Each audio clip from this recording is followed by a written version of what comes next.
heading sa Dingalan papunta sa Carino Beach Campsite and Resort. So kakaalis lang namin dito sa Gabaldon sa Picnic River dito sa Calabasa.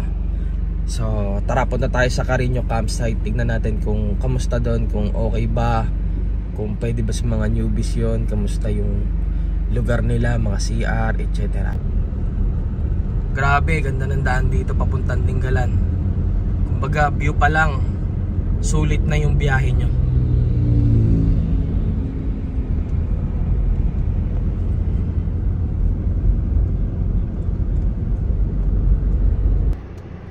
So ayan guys, nandito na tayo sa Dingalan. Medyo marami pa rin tao kahit Huwebes ngayon. So yun, dito guys, kumain muna kami. So marami-rami pa kayong madadaanan na pwede nyo kainan, paggasapan. So huwag kayong kabahan dahil marami pa palang madadaanan na ganitong bilihan at kung ano mang kulang nyo, marami kayong madadaanan. Ito guys, isa sa mga madadaanan nyo, overlooking ng beach. Napaka-solid mga tol. So ito medyo may hazard yung daan, so ingat kayo dyan lalong-lalo na pag maulan. Kasi nung pauwi na kami, marami akong nakikitang batong naglaglagan dyan. So ingat mga tol pag dyan kayo dumaan.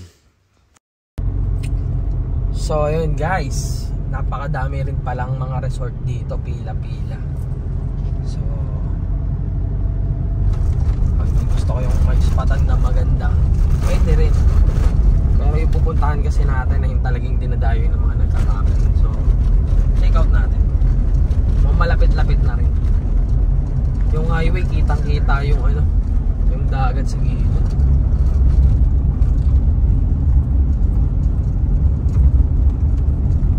So ito na yung entrada papasok ng campsite guys. Medyo malilito ka dyan kasi medyo ilang metro pa eh. Pero dire-diretso lang yan papunta dun sa Carino. So tanong-tanong na lang din kayo dyan pag may nasa lubong kayo. Ayun yung malaki. So ayan guys, setup na kaagad tayo. Di na namin na video yung pagbabayad namin sa harap. Pero ang kailangan lang naman nila is yung isang ID. Tapos okay na yun. Kukunin nyo yun pag aalis na kayo. So wag nyong kakalimutan guys. Ito yung setup natin, simplihan na lang. Dati dami naming bit-bit pero ngayon na-realize namin na hindi pala lahat yun kailangan. Kaya konting setup na lang. Yan ang setup natin ngayon guys. So simplihan na lang. Mga kailangan na lang talagang dinadala natin. Dati kasi talagang kumpleto pati sa kung ano-ano dito mga sabitan, etc. Kaso kasi yung ligpitin yung nagpapatagal. Tapos ito yung ating tent. Yan.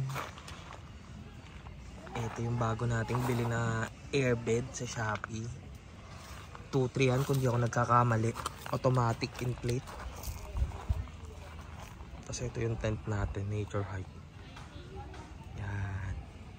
Automatic din yan. Ang mga gamit natin, cooler. Tapos yung lutuan natin. Ayan. So dati meron kami maliit na lutuan. Kaso kasi magastos sa butane. So okay na yan. Yan lang, pila tayo.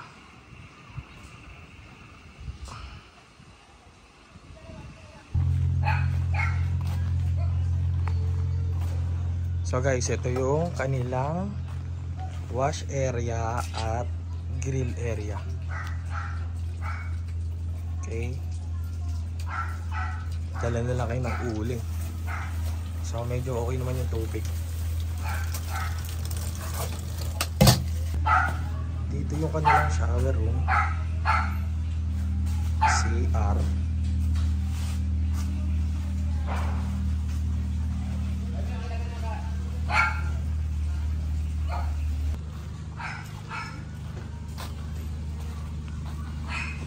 Meron din silang cottage.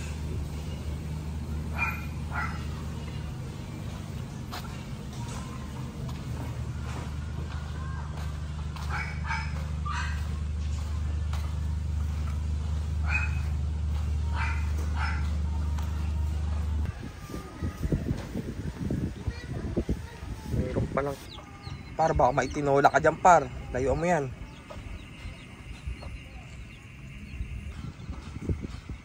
And guys, dito kami nakaspot. Kung gusto nyo mag-swimming sa dagat, siguro lakad pa kayo dun. Yan. Kami naman kasi hindi na kami mahilig maglalangoy. Yung vibes lang ba ng beach, okay na kami dun. Aba, nagluluto ng masarap na ulam. Sinigang for life. 2, 3, tumabay ka na lang. Huwag kang mahiya. Sige, subukan mo. Makaon na pala. Walang mawawala. Huwag kang sasuko. Magkano gusto mo? 20. Oh, 20 ikaw. 50. 50 ikaw. 20. 20, magaling tong mga to. Yan, tuwan-tuwa pa nga sila sa drone natin. So, enjoy nyo muna ang ating aerial view, guys.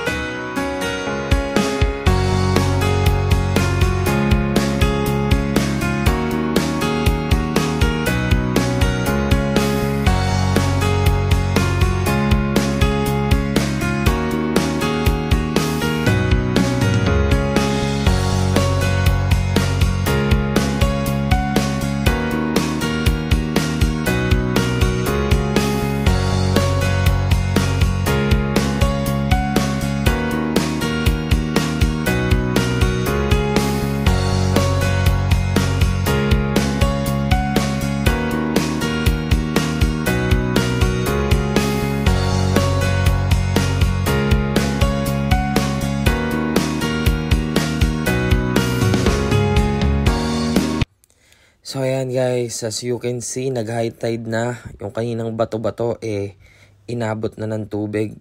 So yung kaliwang side, pwede tayong maglalangoy doon. Pero dito sa harap, sa pagkakaalam ko, bawal kasi may nakalagay na ring signage dyan. So medyo delikado yata sa harap.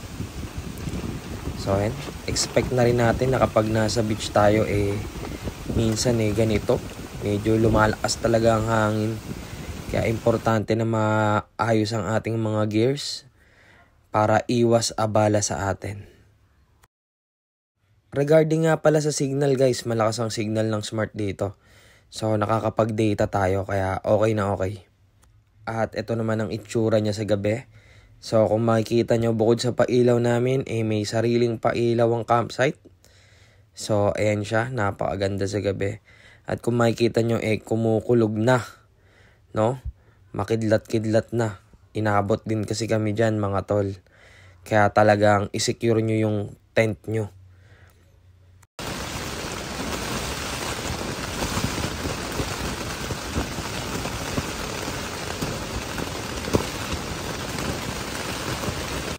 So ito yung naging aftermath nung napakalakas na hangin at ulan.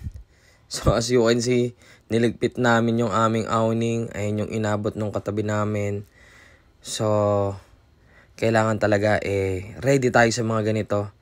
Tapos enjoy lang natin, no? Huwag kang malulumbay, kasama talaga yan. Ayan yung mga pinagbasaan namin kagabi. So, pag umulan, enjoy nyo lang mga tol. Ligpit. Tapos huwag kang malulungkot. Kasama sa pagkakamping yan. Parte yan. Pero, mag-invest sa gamit, okay?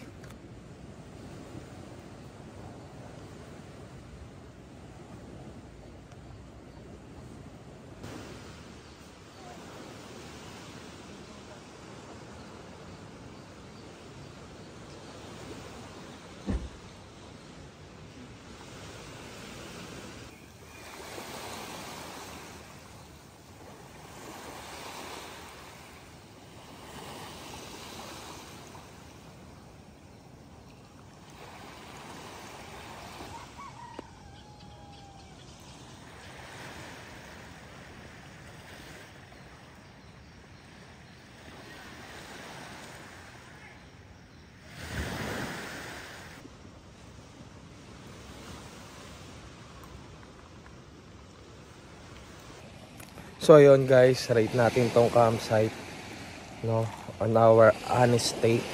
Okay naman dito guys, no. Bali in terms of budget, saktuhan lang din naman yung singil nila. Bali singil nila sa amin, car camping is 500 kung wala kang awning, pero kung may awning ka is 800. So 300 plus 300 kapag naka-awning ka. Tapos entrance nyo 100 per head. So inabot kami ng 1,000 pesos.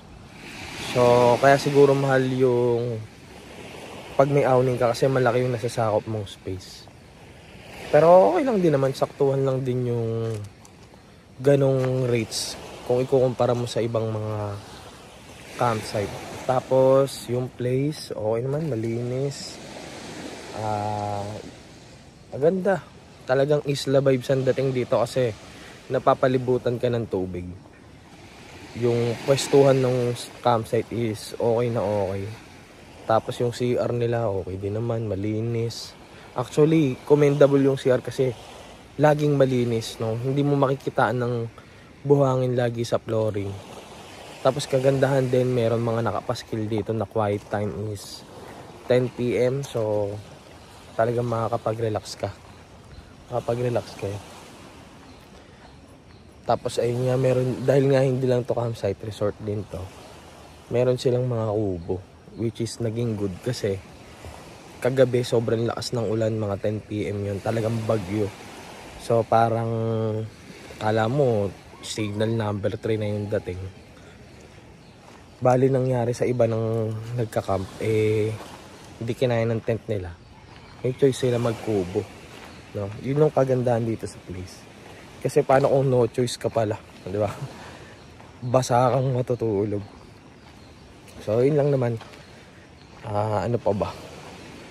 Yung biyahe, medyo malayo to sa Manila, 4.5 hours. So, sulit din naman yung mga dadaanan nyo sa daan. Napakagandang lugar din, napuntahan din talaga. Lagay nyo sa bucket list nyo. Solid dito mga tol. Yun lang.